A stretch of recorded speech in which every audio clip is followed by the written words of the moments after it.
In 1983, the FBI were concerned as they had heard that Gambino soldier Angelo Ruggiero had put a contract out to murder a federal agent. Let's check it out.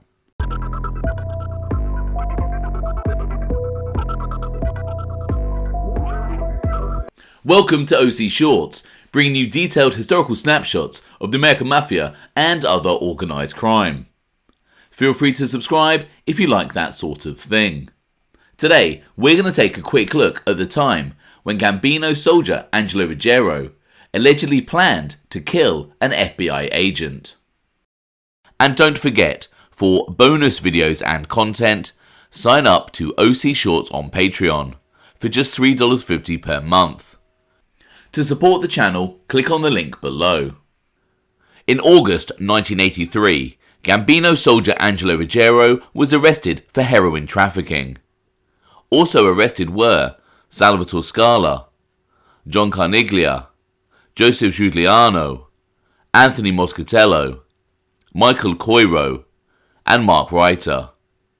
A few days later, Eddie Lino also handed himself in to the authorities.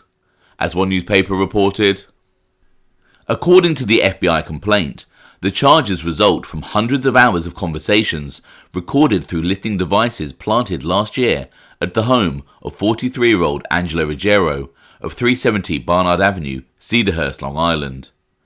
Block said that on the tapes, Angelo Ruggiero and several others admitted to purchasing of 27 kilos of heroin, including 2 kilos seized by federal agents in November. He said the ring purchased the heroin from wholesale dealers in Florida for about $150,000 a kilo, and planned to sell it on the wholesale market here for $200,000 a kilo.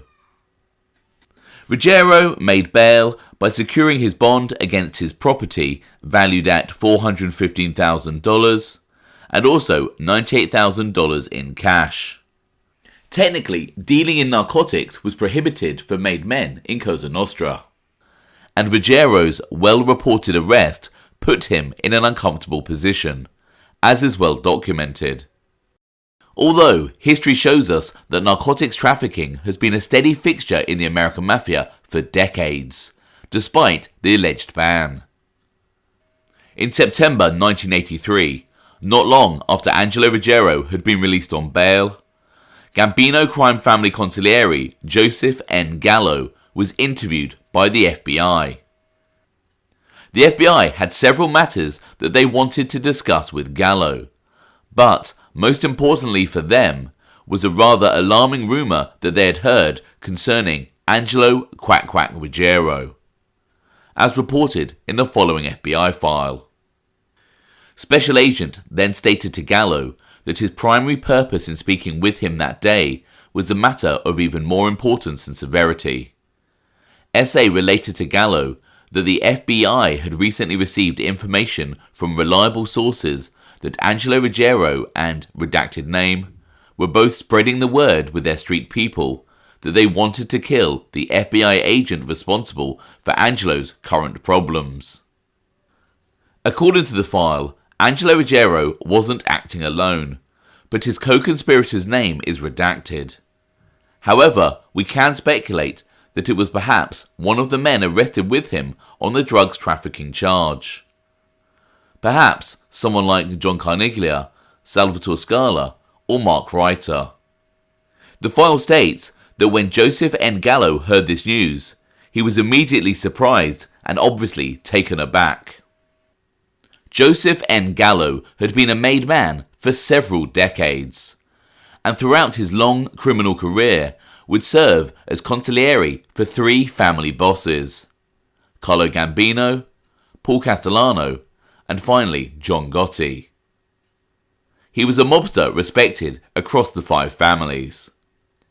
The FBI would then inform Gallo of some further details that they had heard regarding Ruggiero's plan. The FBI file reads, Special Agent continued that Angelo was allegedly prepared to offer $100,000 to anyone who would do this contract, and would also guarantee this person a button in the Gambino Cosa Nostra family within 3 months from the hit. SA then advised Gallo that the FBI was taking this threat with the utmost sincerity and wanted to make sure that the Gambino hierarchy was fully aware of what Angelo and redacted name were planning. Angelo Ruggiero had been inducted into the Gambino crime family in 1977. In 1983, Ruggiero was a soldier in the crew of Captain Carmine Charlie Wagons Fatico, which at that time was being run by John Gotti.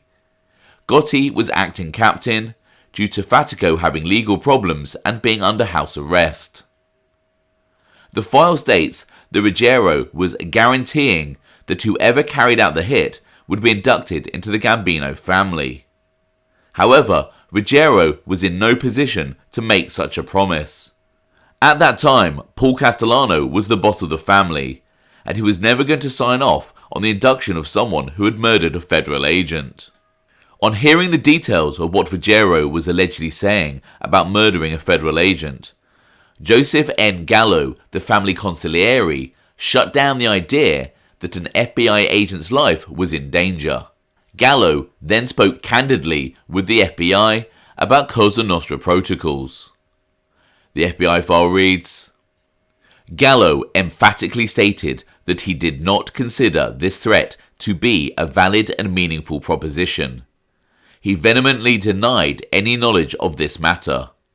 He also pointed out to Special Agent that the rules strictly forbade any retribution against police, FBI, newspaper reporters, or any legitimate government agency. Gallo then stated that the name of redacted name was not familiar to him and asked SA if he had a photograph of this individual. SA replied that he would get one and show it to Gallo. Gallo again emphatically stated that he considered the above threat as totally void of any substance and that SA should treat it as such. It is interesting to see that Joseph N Gallo appears to make no secret about being in Cosa Nostra when he references the rules strictly forbidding killing police, FBI, journalists, etc. Gallo also states that he doesn't recognize the other name that is working with Ruggiero regarding the threat on a federal agent, which could indicate it was someone like Mark Reiter, who Gallo might not be familiar with. However, this is purely speculation. In their interview with Gallo, the FBI agent states that they are concerned about the threat because of the younger guys that are associated with Ruggiero. The file states, Special Agent informed Gallo that both Angelo and redacted name had a large following in the street of young men easily impressionable with talk from the likes of Ruggiero and redacted name. SA also noted that some of these individuals were known or suspected narcotics dealers and users, and that actions that they took were often not of rational men who follow any rules or reason. Joseph Gallo agrees with the FBI's assessment of the guys who hung around with Ruggiero, but still shuts down the credibility of the threat to a federal agent. The file reads, Gallo agreed to the above observation and stated that it was indeed very difficult to control some of the younger associates of Ruggiero. He also added that he could not be held responsible for actions of these types of people. However, he still maintained that he would not place much credence to the above threat. Gallo repeated this negative valuation regarding the threat several times during the interview. Later, Joseph Gallo tells the agent that he found it hard to believe that Ruggiero had been involved in narcotics dealing, stating, "We were very shocked." Gallo would later remember an ominous quote he had told the agent in a prior meeting.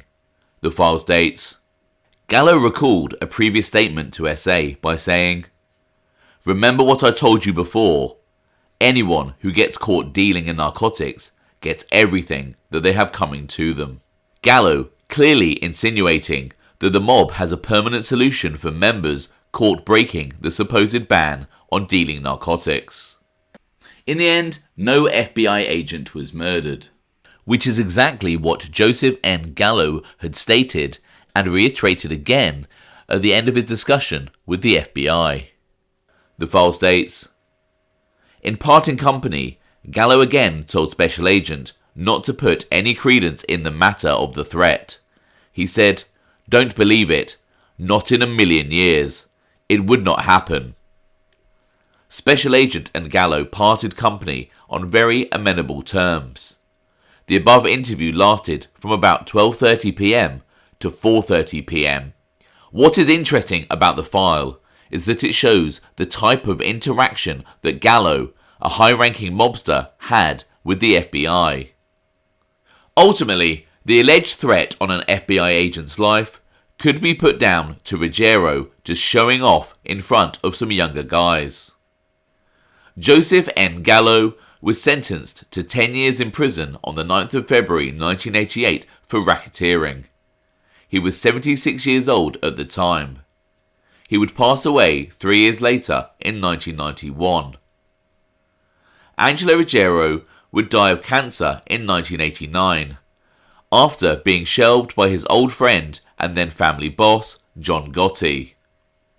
Finally, I would like to credit a fellow mob historian who goes by the name Masabeakwa on Reddit, as he kindly provided me with the Joseph N Gallo FBI files. I hope you found that interesting. Thanks for watching.